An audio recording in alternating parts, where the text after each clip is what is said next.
حضرت فاطمہ بنت اسد کو قبر میں اتارا اور کہا کہ اے اللہ میں تیرے محبوب یعنی اپنے وسیلے سے ان کی مغفرت کی دعا کرتا ہوں. دیکھیں یعنی رسول نے اپنا وسیلہ لیا حضرت فاطمہ بنت اسد کے بخشے جانے کا اور ان کی مغفرت کا. یہ روایت کاروں نے حوالے میں دیا.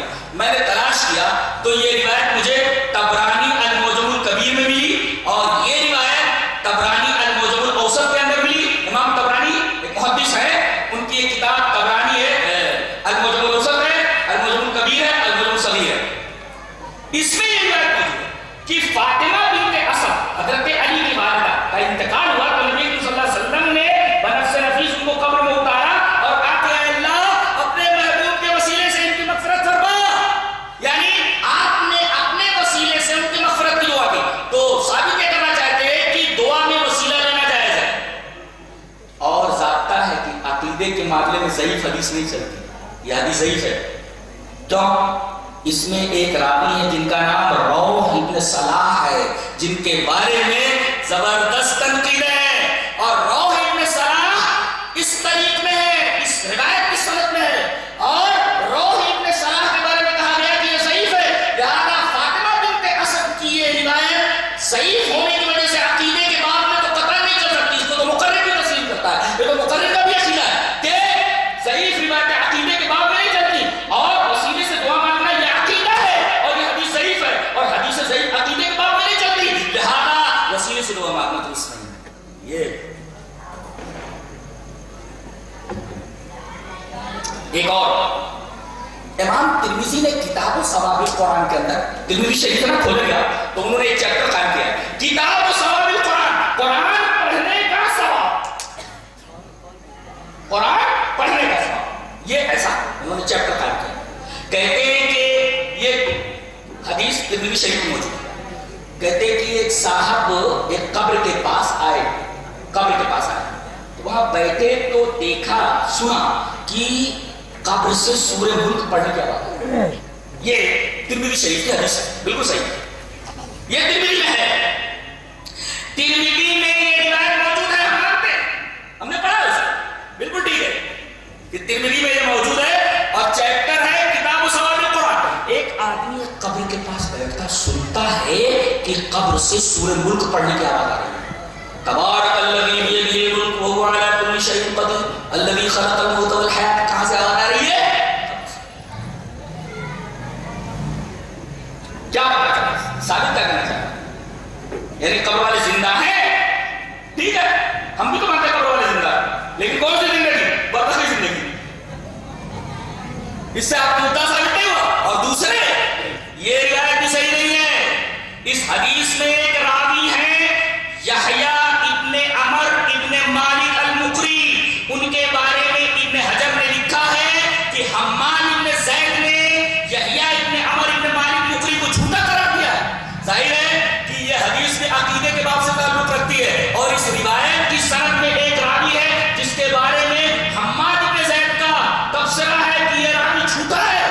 اور کسی راوی کے اوپر اس طریقے کی جرح ہوتی ہے, کذاب ہے, جھوٹا ہے, وہ روایت عقیدے کے باب میں تو نہیں چلتی. مقرر بھی اس کو تسلیم کرتا ہے اور مقرر بھی اس کو مانتا ہے. لہذا یہ روایت اس سے سورہ ملک پڑھنے کی آواز آ رہی تھی. اس روایت کی سند میں یحییٰ ابن عمر ابن مالک المقری ہے.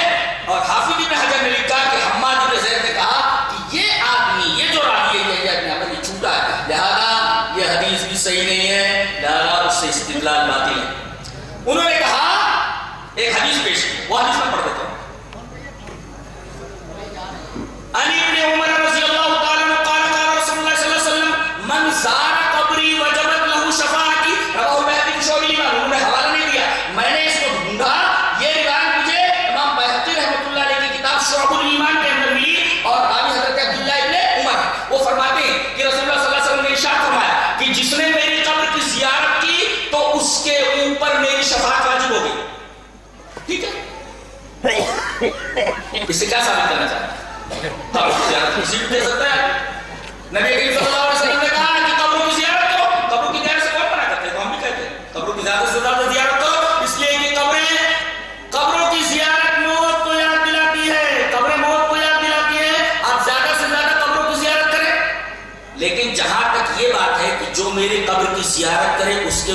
شفاعت واجب ہو گئی. جہاں تک اس حدیث کا معاملہ ہے، امام بیہقی شعب الایمان میں اس حدیث کو نقل کرتے ہیں. ہونا تو یہ چاہیے، انصاف کا تقاضا تو یہ تھا کہ مقرر نے یہ حدیث بیان کی تو امام بیہقی رحمۃ اللہ علیہ کی شعب الایمان کا حوالہ دیتا، اور حوالہ دینے کے بعد امام بیہقی کا تبصرہ اس حدیث کے اوپر پیش کرتا. اس کا مطلب انہوں نے خیانت کی، اس لیے کہ حدیث پیش کرنے کے بعد انصاف کا تقاضا یہ ہے کہ اس حدیث کے اوپر جو امام بیہقی کا تبصرہ ہے وہ تبصرہ ذکر کیا جاتا.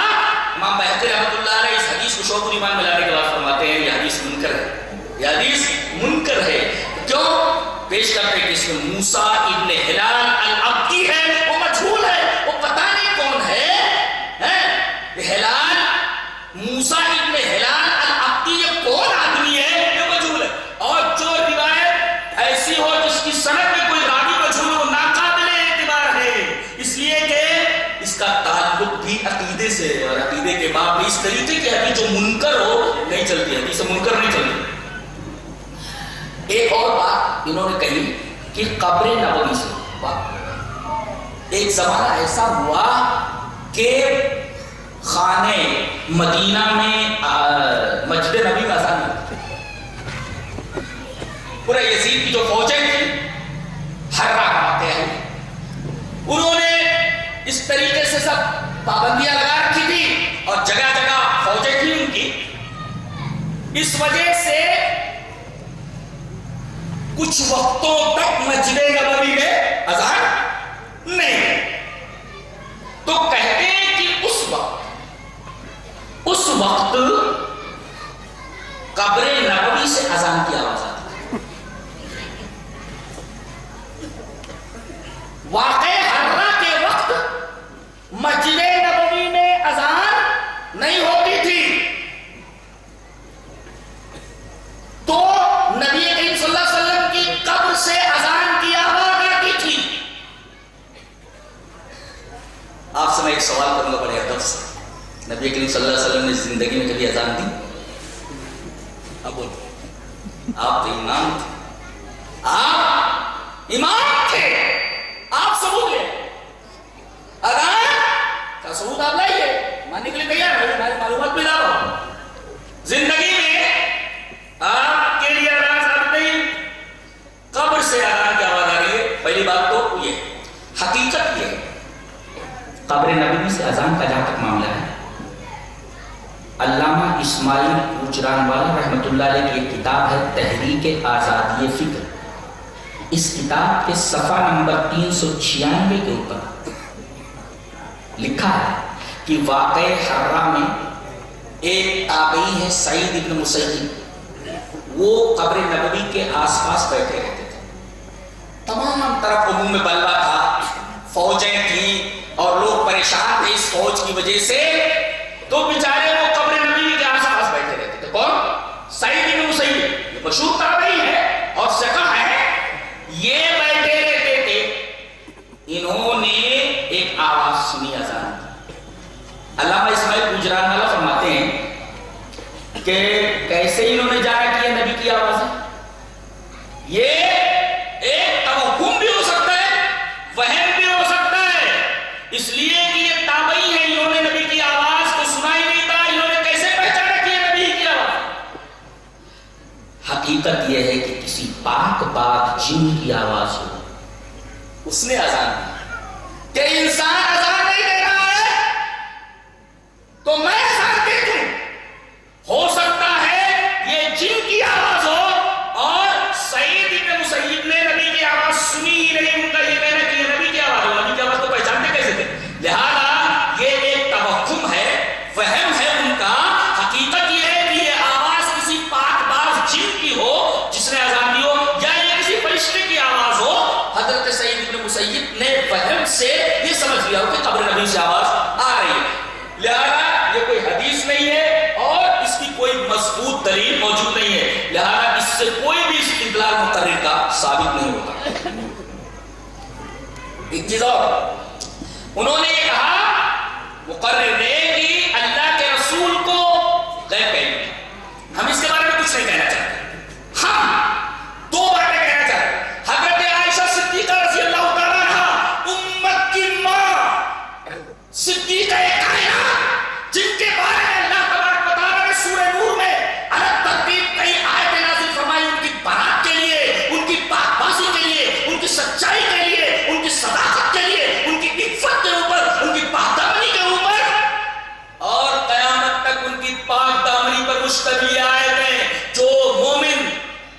قرآن پڑھے گا تلاوت کرتا رہے گا. صدیق کائنات حضرت عائشہ رضی اللہ تعالیٰ عنہ، ان کی ایک حدیث امام بخاری رحمۃ اللہ علیہ بخاری شریف کتاب التوحید میں لا رہے ہیں. اور یاد رکھیے امام بخاری اس کو کتاب التوحید میں کیوں لا رہے ہیں آپ کو سمجھ جائیں. پہلے وہ حدیث پڑھتا ہوں. حدیث اس طرح عائشہ رضی اللہ تعالیٰ عنہ قالت من حدثك ان محمدا رأى ربه فقد كذب وهو يقول لا تدرك الابصار ومن حدثك ان محمد انه يعلم الغيب فقد كذب وهو يقول لا يعلم الغيب الا الله. رواه البخاری في کتاب التوحید. حضرت عائشہ فرماتی ہے رضی اللہ تعالیٰ عنہ، کون؟ حضرت عائشہ. اور یہ روایت بخاری کی کتاب التوحید میں کہ تم سے جو یہ کہے کہ نبی کریم صلی اللہ علیہ وسلم نے اپنی آنکھوں سے اللہ کو دیکھا، جھوٹ بولتا ہے وہ. اور تم سے جو کہے کہ نبی کو غیب کا علم تھا، وہ بھی جھوٹ بولتا ہے. اس لیے کہ اللہ فرماتا ہے لا یعلم الغیب الا اللہ. اگر تم یہ کہتے ہو کہ نبی کو غیب کا علم تھا، آپ حضرت عائشہ رضی اللہ تعالیٰ عنہ سے پہلے نمٹیے. بعد میں ہم صف کے اندر کھڑے ہوئے، پہلے صدیق کائنات حضرت عائشہ رضی اللہ تعالیٰ عنہ سے نمٹیے. حضرت عائشہ فرماتی ہے من حدث انه يعلم الغیب فقد كذب. جو آدمی یہ کہے تم سے کہ اللہ کے رسول کو غیب کا علم تھا، وہ جھوٹ بولتا ہے. اور وہ آیت کریمہ بھی پیش کر رہی ہے استدلال میں کہ لا یعلم الغیب الا اللہ. اللہ فرماتا ہے اللہ کے علاوہ کسی کو غیب کا علم نہیں ہے. آپ حضرت عائشہ رضی اللہ تعالیٰ عنہ کے اوپر اعتراض کیجئے، اگر ہمت ہو تو اعتراض کر کے بتائیے اور اپنے ایمان کی خیر بنائیے. اور اس کے بعد امام ابو حنیفہ رحمۃ اللہ علیہ کی کتاب جو ان کی طرف منسوب ہے کہ انہوں نے لکھی ہے فقہ اکبر، اس کی شرح ملا علی قاری نے کی. مشہور حنفی ہیں کون؟ ملا علی قاری. انہوں نے امام ابو حنیفہ رحمۃ اللہ علیہ کی کتاب فقہ اکبر کا ایکسپلینیشن کیا ہے، اس کی شرح کی. شرح فقہ اکبر جو ملا علی قاری کی ہے اس کے صفحہ نمبر 185 کو لکھتے ہیں. دیکھو غور سے سنو.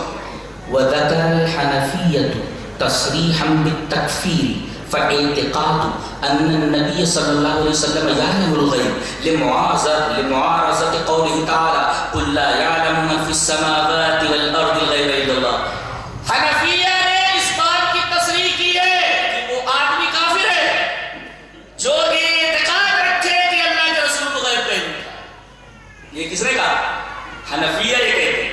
ذکر الحنفیہ تصریحا بالتکفیر، صراحتاً اس کی تکفیر کرتے ہیں حنفیہ جو یہ اعتقاد رکھتے کہ اللہ کے نبی کو غیب کا علم تھا. اب بتائیے ملا علی قاری حنفی ہے، امام ابو حنیفہ رحمۃ اللہ علیہ کی کتاب کی شرح کر رہے ہیں، فقہ اکبر کی شرح کر رہے ہیں. اس کے اندر یہ لکھ رہے ہیں کہ حنفیہ نے اس بات کی صراحت کر دی کہ وہ آدمی کافر ہے جو یہ اعتقاد رکھے کہ اللہ کے رسول کو غیب کا علم تھا، اس لیے کہ وہ اس کا یہ قول، اس کا یہ عقیدہ قرآن کی اس آیت کو معارض ہے، اس آیت سے ٹکرا رہا ہے. اللہ فرما رہا ہے اللہ یعلم ما فی السماوات والارض الغیب الا اللہ.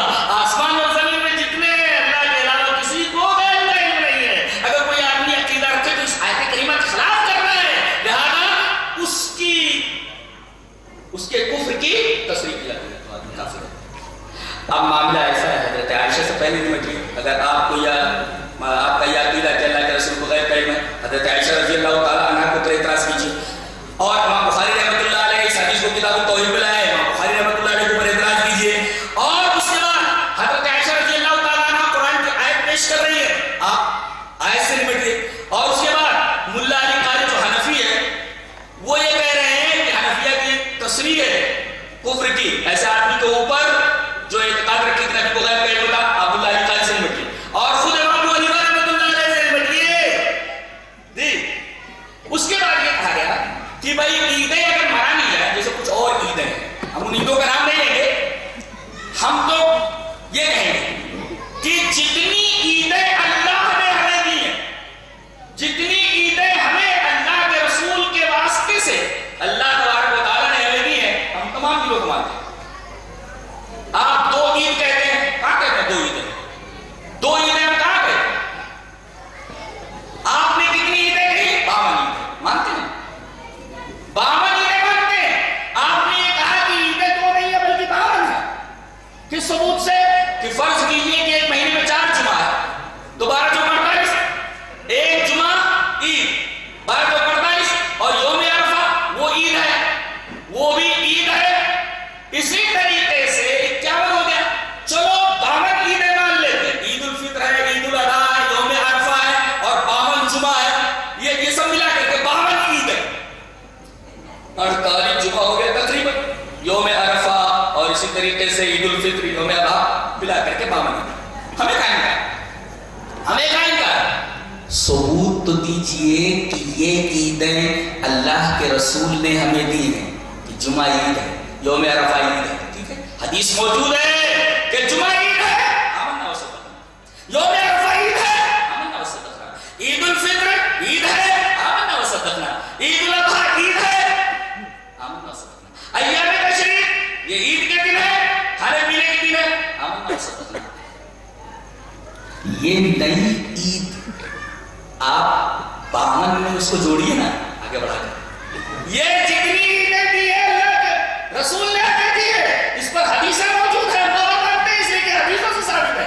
آپ نے جو عیدیں ایجاد کی اس کا ثبوت دیجیے گا، ثبوت ہمارے اوپر نہیں، بھائی ثبوت خود ہی ہوگا، جو دعویٰ کرے دلیل وہ پیش کرے۔ بابن عیدیں جو آپ نے ثابت کی ہم مانتے ہیں بابن عیدیں، اور وہ بابن عیدیں ہم اس وجہ سے مانتے ہیں کہ اللہ کے رسول نے ہمیں دی ہے، وہ حدیث سے ثابت ہے، لہذا ہم کو مانتے ہیں۔ آپ نے جو عید نکالی ہے اس کا ثبوت آپ پیش کریں، اگر آپ بڑھاتے ہیں بابن سے تو آپ دلیل دیجیے، اور اللہ تبارک و تعالیٰ ارشاد فرماتا ہے یا ایھا الذین آمنوا لا تقدموا بین یدی اللہ ورسولہ، اے ایمان والو اللہ اس کے رسول سے آگے نہ بڑھو۔ آپ نے خود کہہ دیا کہ 52 عیدیں نبی نے دی ہیں، تو 52 عید پر اتفاق کیجیے، آپ مختلف عیدیں اور کیوں بنا رہے ہیں؟ اس لیے کہ آپ کے قول کے مطابق 52 سے زیادہ عیدیں نہیں ہونی چاہیے، اس کا مطلب ہے وہ نبی نے نہیں دی ہیں، آپ کے قول سے آپ کی تردید ہو چکی ہے۔ ایک عقیدہ حاجی جب حج کرنے کے لیے جاتا ہے تو طواف کہاں سے شروع کرتا ہے معلوم ہے؟ سینٹر سے، سینٹر کہاں ہے؟ حجر اسود، وہیں سے شروع کرتا ہے، صحیح ہے نا؟ اس حجر اسود، یہ کالا پتھر جانتے ہیں کون ہے یہ جنتی پتھر ہے، اور ایک حدیث میں آئے دوبارہ ادھر ہی چلا جائے جنت میں، جو وہ پتھر ہے، یہ جنتی پتھر حجر اسود، آپ جب طواف کرنا شروع کریں گے تو یہیں سے بگننگ کریں گے، آپ طواف کی ابتدا یہیں سے اسٹارٹنگ سے کریں گے آپ، سینٹر ہے، اور اس کو چومیں آپ، اللہ چومیں اس کو، یہ گواہ ہے جس نے اس کو چوم لیا صحیح عقیدے کے ساتھ کل گواہی دے گا کہ اس نے حق کے ساتھ مجھے چوما۔ اس کے بارے میں انہوں نے کہا، کیا کہا؟ آئیے پڑھ لیتے ہیں۔ ان اکرامۃ ان الحجر الاسود یمین اللہ فی الارض فمن لم یدرک بیت رسول اللہ صلی اللہ علیہ وسلم فمسح الحجر فقد بایع اللہ ورسولہ، رواہ الازرقی فی اخبار مکہ۔ امام ازرقی نے اس حدیث کو اخبار مکہ کے اندر ذکر کیا ہے، اکرمہ اس طرح میں، اکرمہ کہتے ہیں کہ حجر اسود یہ کالا پتھر ہے، بلیک سٹون، یہ زمین میں اللہ کا ہاتھ ہے، زمین میں اللہ کا دائنا ہاتھ ہے، تو جس نے اللہ کے رسول کی بیعت نہیں کی اور پتھر پر کالے پتھر پر ہاتھ رکھ دیا تو اس نے اللہ اور اس کے رسول سے بیعت کر لی۔ ان کا یہ کہنا ہے کہ اللہ کی صفت میں تعویل کی جا سکتی ہے، تعویل کر سکتے ہیں، اس لیے کہ یہاں تعویل کے علاوہ کوئی چارہ نہیں ہے۔ ارے حجر اسود کو جب اللہ کا ہاتھ کہہ دیا گیا تو تعویل کرنا ضروری ہے، اس لیے کہ اللہ کا ہاتھ تھوڑی ہے، تو پتھر ہے وہ، اللہ کا ہاتھ ایسا ہوتا ہے کیا؟ کہنے کا مطلب مقرر کی یہ ہے کہ حجر اسود کو اللہ کا دائنا ہاتھ کہا گیا، ظاہر ہے کہ یہ پتھر اللہ کا ہاتھ نہیں ہو سکتا، تعویل ہوگی، لہذا اللہ کی صفات کی تعویل ضروری ہے، بغیر تعویل کے اہل حدیث بھاگ ہی نہیں سکتا، اسے تعویل کرنی ہے، اس لیے کہ حدیث موجود ہے۔ جواب اس کا یہ ہے کہ بھائی مقرر صاحب آپ نے یہ حدیث پیش کی ہے، یہ کہاں سے اڑا لایا؟ یہ حدیث تو موضوع ہے، منگڑت ہے، اکرمہ سے مر گئی روایت ضعیف بھی نہیں ہے، موضوع ہے، من گھڑت ہے، فیک ہے، جعلی ہے، لہذا عقیدے کے باب میں ضعیف حدیث نہیں چلتی تو موضوع اور من گھڑت حدیث کیسے چلے گی؟ لہذا یہ حدیث کی زمین میں حجر اسود اللہ کا دائنا ہاتھ ہے اور اہل حدیث اس کی تعویل کے بغیر بھاگ نہیں سکتا، یہ عقیدے کے باب سے تعلق رکھتی ہے، حدیث ضعیف ہی نہیں موضوع ہے، اور موضوع حدیث عقیدے کے باب میں چلتی ہی نہیں ہے، بالکل بھی نہیں، حدیث موضوع ہے، وہ عمل کے باب میں بھی نہیں چلتی، کہیں بھی نہیں چلتی، چہ جائے کہ وہ عقیدے کے باب میں چلتی۔ اور دوسری حدیث علامہ البانی نے جامع صغیر کے لیے ضعیف جامع صغیر، صحیح جامع صغیر الگ الگ دونوں کو کر دیا ہے، تو ضعیف جامع صغیر میں حدیث اس طرح آئے ہیں کہ الحجر الاسود یمین اللہ فی الارض یصافح بها عبادہ، کہ حجر اسود زمین پر اللہ کا دائنا ہاتھ ہے، جو کوئی اس کو چھوتا ہے تو سمجھو اللہ اس سے مصافحہ کرتا ہے۔ ارے بھائی حجر اسود ہے، یہ چھوئے تو نہیں تو اللہ کا ہاتھ ہے. میرے یہ حدیث منکر ہے, یہ حدیث منکر ہے, اور حدیث منکر عقیدے کے بعد میں چل دی. لہذا مقرر کا یہ استدلال کہ اللہ کے صفات کے باب میں تعویل سے بھاگ نہیں سکتا ہے. ارے تعویل کی ضرورت کیا ہے, یہ حدیث اس طرح سے منکر ہے. اور ایک حدیث اور بھی ہے, الحجر فی الارض یمین اللہ عز وجل فمن مسعد اول الحجر فقد بايع اللہ عز وجل الا یعصیہ. یہ حدیث بھی ضعیف ہے, یہ حدیث بھی صحیح نہیں, بلکہ اس حدیث کے بارے میں کہا گیا کہ موضوع ہے. جب یہ حدیث منکر اور موضوع اور منگرد ہے, مقرر نے بلا تحقیق اپنے موقف کو ثابت کرنے کے لیے یہ بھی نہیں دیکھا کہ میں جو حدیث بیان کر رہا ہوں کم سے کم یہ دیکھ لوں کہ یہ حدیث گڑھی ہوئی ہے کہ نہیں گڑھی ہوئی ہے. اس کا مطلب یہ ہے, یا تو جانتے پوچھتے ہوئے مقرر نے اس کو نظر انداز کر دیا کہ اہل حدیث پکڑ نہیں پائے گا. اہل حدیث کیسے نہیں پکڑے گا, تو تلاش کرتا رہتا ہے کہ نبی کریم صلی اللہ علیہ وسلم کی کوئی حدیث ملے, پرکھوں اور پرکھ کر کے اس کے اوپر میں عمل کروں. اور وہ جب یہ دیکھتا ہے کہ یہ حدیث گڑبڑ ہے فوراً اس کو چھوڑ دیتا ہے. لہذا حجر اسود اللہ کا داہنا ہاتھ ہے, تعویل کی ضرورت ہے, یہ کہنا بالکل صحیح نہیں ہے, اس لیے کہ جتنی بھی روایتیں ہیں اس طریقے کی سب قسم منکر یا تو ضعیف یا پھر موضوع.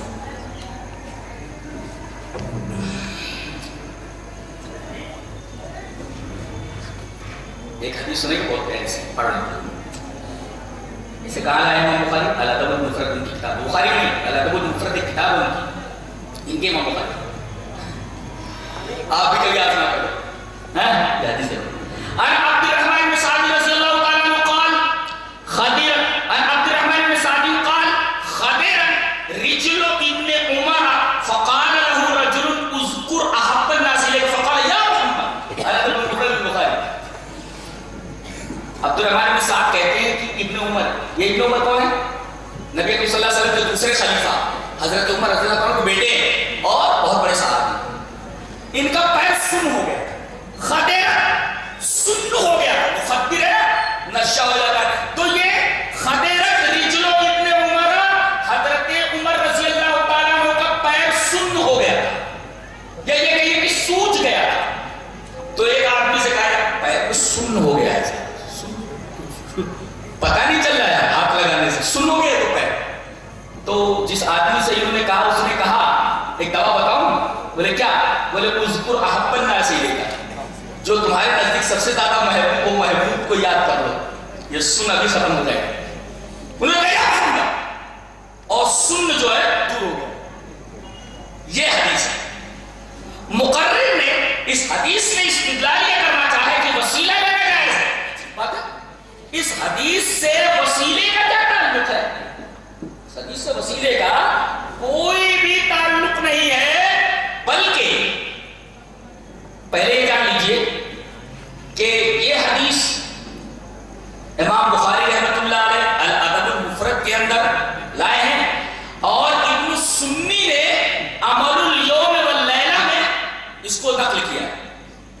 لیکن یہ حدیث صحیح نہیں ہے. اولا تو یہ حدیث صحیح نہیں, کیوں بھائی؟ اس سند میں, اس حدیث کی سند میں ابو اسحاق سبیعی ہیں, یہ مدلس ہے. پہلا اعتراض ان کے اوپر یہ پہلی جگہ یہ مدلس ہے. مدلس سے سمجھتے ہیں کہ راوی اپنے استاذ کا نام چھوڑ کر اپنے استاذ کے استاذ سے روایت کرے. مدلس ظاہر ہے کہ گڑبڑی ہے. تو یہ روایت صحیح نہیں, اس لیے کہ ابو اسحاق سبیعی مدلس ہیں, اور تدلیس یہ ایک جگہ ہے, اور دوسرے یہ مختلف بھی ہے, اور ان سے یہ روایت اختلاف کے بعد لی گئی ہے. یہ دوسری گڑبڑی ہے. ایک تو تدلیس اور دوسرے مختلف ہے, اور اختلاف کے بعد یہ حدیث لی گئی, دوسری گڑبڑی. اور تیسرے یہ حدیث مختلف ہے. ابو بکر بن عیاش نے ابو اسحاق سے باقی اختلاف یہ حدیث روایت کی. ایک تو یہ گڑبڑی ہے کہ سندن صحیح نہیں ہے, لہذا استدلال ہی باقی ہے, اس طرح سے ہم اس کو مانتے ہی نہیں. اچھا, جو اسے صحیح بھی مان لیتے ہیں تو اس کا تعلق اعتقاد اور احکام سے ہے, اس کا تعلق نفسیات سے. آدمی یہ پوچھے کہ بھائی یار میرے پیر سن ہو گئے یا میرا ہاتھ سن ہو گیا, میں یہ کہہ دوں اپنی محبوبہ کو یاد کر لے, اپنے محبوب کو یاد کر لے. آدمی جیسے کہتا ہے یا میری محبوبہ, میرے محبوب یاد کر لیتا ہے, اور کسی محبوب چیز کو یاد کرنے کے بعد اچانک آدمی کا جو ایک نفسیاتی اس کی جو کیفیت ہوتی ہے اس کی وجہ سے خون کے اندر جو روانی ہوتی ہے، خون کی روانی تیز ہو جاتی ہے، اور خون کی روانی تیز ہو جانے کی وجہ سے اس کی رگیں کھل جاتی ہے، اور رگوں کے اندر خون جو دوڑنے لگتا ہے، سن جو ہوا ہے وہ فوراً کا فوراً صحیح ہو جاتا ہے۔ اگر اس کو صحیح بھی مان لیا جائے اس حدیث کو، بولے تو ہم صحیح نہیں مانتے، اس لیے کہ اس روایت کے اندر ابو اسحاق صحیح ہے، مدلس ہے، مختلف ہے، حدیث مختلف ہے، یہ حدیث قابل اعتبار ہے ہی نہیں، اور اگر مان بھی لیا جائے تو اس کا تعلق اعتقاد اور احکام سے ہی نہیں، وسیلے سے ہے ہی نہیں، بلکہ ایک نفسیاتی علاج ہے کہ کسی آدمی کو کوئی تکلیف ہو جائے، کہیں درد ہونے لگے، اس کا ذہن ڈائیورٹ کرنے کے لیے آدمی یہ کہہ دے اپنے محبوب کو یاد کر لو، اور اپنے محبوب کو اس طرح پکار لے لے، اے میرے محبوب، تو خون کی رفتار تیز ہو جائے اور رگوں کے اندر خون دوڑنے لگے تو رگیں کھل جائے اور سن دور ہو جائے۔ لہذا اس حدیث سے استدلال کرنا ایسے ہی ہے۔ میں ایک شعر پڑھتا ہوں مقرر کے لیے کہ پاپوش میں لگائی کرن آفتاب کی، پاپوش ہوتا ہے جوتے میں، چپل میں، پاپوش میں لگائی کرن آفتاب کی، جو بات بھی کہی، جو بات کی، خدا کی قسم لاجواب کی، لاجواب بات ہے، کہیں کروڑا تھا اور بھانمتی نے کنبہ جوڑ دیا۔ سب سے بڑا اعتراض آ رہا ہے امام بخاری رحمۃ اللہ علیہ، بخاری شریف، جانتے پہلی حدیث کون سی ہے؟ پہلی حدیث انما الاعمال بالنیات۔ اللہ، آدمی کی نیت اگر صحیح نہ ہو، امام بخاری یہ کہنا چاہتے ہیں میں پہلی حدیث یہ لا رہا ہوں نیت ہے، اور اس کے بعد جتنی بھی حدیثیں میں لا رہا ہوں بخاری شریف، یہ اس وقت قابل قبول ہو سکتی ہے کہ والد کی نیت صحیح ہے۔ اس کا مطلب اگر آدمی کی نیت صحیح ہے تو بخاری شریف کے اندر جتنی حدیث میں ذکر کر رہا ہوں کسی حدیث کا کوئی مطلب نہیں، پہلے نیت صحیح ہو۔ آئیے وہ حدیث پڑھ لیتے ہیں۔ حدثنا الحميدي عبد الله بن زبير قال حدثنا سفيان قال حدثنا يحيى بن سعيد الانصاري قال اخبرني محمد بن ابراهيم التيمي انه سمع القمة ابن وقاص الليثي يقول سمعت عمر بن الخطاب رضي الله تعالى عنه على المنبر قال انما الاعمال بالنيات وانما لكل امرئ ما نوى فمن كانت هجرته الى دنيا يصيبها او الى امرأة ينكحها فهجرته الى ما هاجر اليه، رواه البخاري في باب الذبح۔ امام بخاری رحمۃ اللہ علیہ سے باب بدیل وحی کا ابتدا ہے، وحی کی ابتدا یہیں سے ہوتی ہے، وحی کی ابتدا یہیں سے ہوتی ہے، نیت سے۔ اچھا، حدیث کا مطلب یہ ہے کہ عمل کا دار و مدار نیت پر ہے، جیسا آپ کا عمل، جیسے آپ کی نیت ویسا آپ کا عمل۔ اگر کسی آدمی کی ہجرت اللہ کے لیے گھر چھوڑ رہے اتنا بڑا عمل، اگر کسی عورت سے نکاح کرنے کے لیے اسے کوئی ثواب نہیں ملا، لیکن اگر اللہ کے لیے چھوڑتا ہے کہ کسی جگہ پر ہے اور وہاں عبادت مشکل ہو رہی ہے، وہاں سے اللہ کے لیے چھوڑ کر کے اس کی عبادت کے لیے خاص طور سے جاتا ہے، ہجرت الی ما ہاجر الیہ، تو جس چیز کی طرف ہجرت کی جس نیت سے اس کی ہجرت اسی کی طرف آنی چاہیے۔ غور سے سنیے، مقرر یہ اعتراض کر رہا ہے کہ یہ حدیث ضعیف ہے، اللہ اکبر، اس کا پاگل پنا تو اسی سے ظاہر ہے کہ وہ حدیث کی ہے سے واقف نہیں ہے، اس لیے کہ یہ حدیث ضعیف نہیں، حدیث غریب ہے۔ حدیث ضعیف اور غریب دونوں میں زمین اور آسمان کا فرق ہے۔ میں پہلے بتاتا ہوں، پہلے بتاؤں حدیث صحیح کسے کہتے ہیں، اس کے بعد میں یہ بتاؤں کہ حدیث حسن کسے کہتے ہیں، اس کے بعد یہ بتاؤں کہ حدیث ضعیف کس کو کہتے ہیں، اس کے بعد میں یہ بتاؤں کہ حدیث غریب کس کو کہتے ہیں۔ دیکھو، حدیث صحیح کب ہوتی ہے؟ جب اس کے اندر 5 کنڈیشنز ہیں، ما ثبت بشروط الخمس، 5 شرطوں سے جس کے اندر 5 کنڈیشنز پائی جائیں وہ حدیث صحیح ہوتی ہے۔ پہلے اتصال السند، سند متصل ہو، بیچ میں کوئی گرا ہوا نہ ہو، ایسے غور سے سنیے، دیکھو